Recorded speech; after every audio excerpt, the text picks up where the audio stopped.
Tak terima ditipu hingga puluhan juta rupiah, Tarisha Amanda, 24 tahun, warga Kota Palembang melaporkan seorang pria berinisial AHR yang merupakan oknum honorer di Badan Pusat Statistik BPS Kota Palembang ke SPKT Polrestabes Palembang.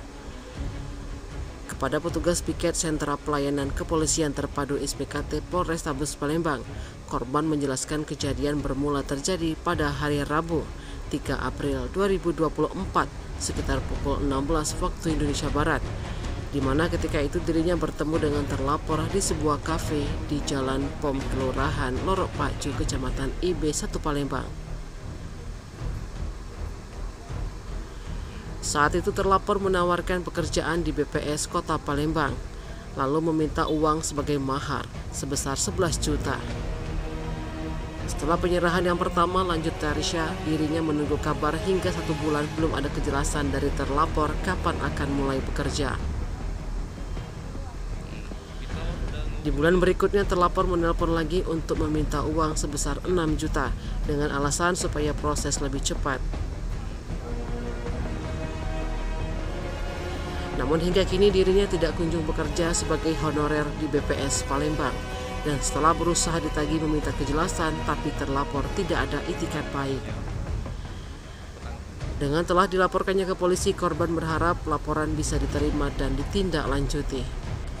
Laporan terlapor diterima petugas SPKT Polrestabes Palembang dengan kasus dugaan tindak pidana penipuan atau perbuatan curang UU nomor 1 tahun 1946 tentang KUHP sebagaimana dimaksud dalam pasal 378 KUHP dan atau 372 KUHP.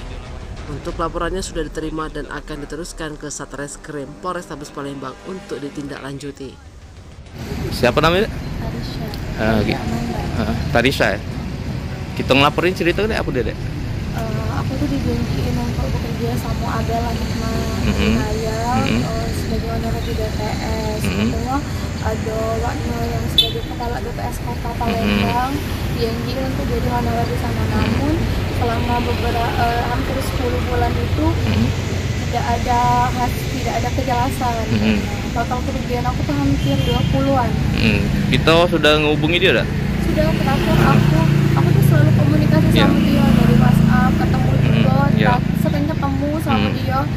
Namun dan dia tuh tidak pernah kita tuh ngerasa dibohongi tadi tuh kan karena teman tadi terakhir ketemu sama dia semalam sudah ditemui orang tuanya, sudah ditemui sama abelnya, adiknya juga di rumahnya.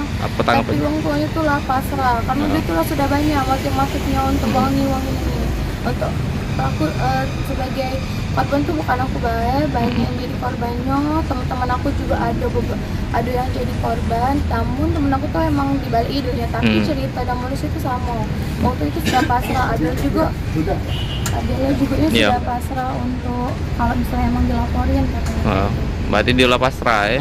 Dari orang tuanya juga sudah pasrah? Iya, karena sudah banyak ngerugiin. Sudah sering ya? Kata orang tua dan adiknya tuh ngomong kalau segala itu lah terjual untuk dia tuh ternyata kalau diurus oleh adiknya tuh dia tuh katanya dari lubang tutup lubang gitu.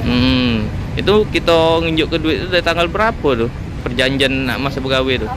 April itu aku ngasih itu bertahap, bukan yang full sekaligus, itu bertahap dari April. Jadi beberapa bulan dari April, pertama kali April tadi. Tim Liputan Sumsel Update TV melaporkan.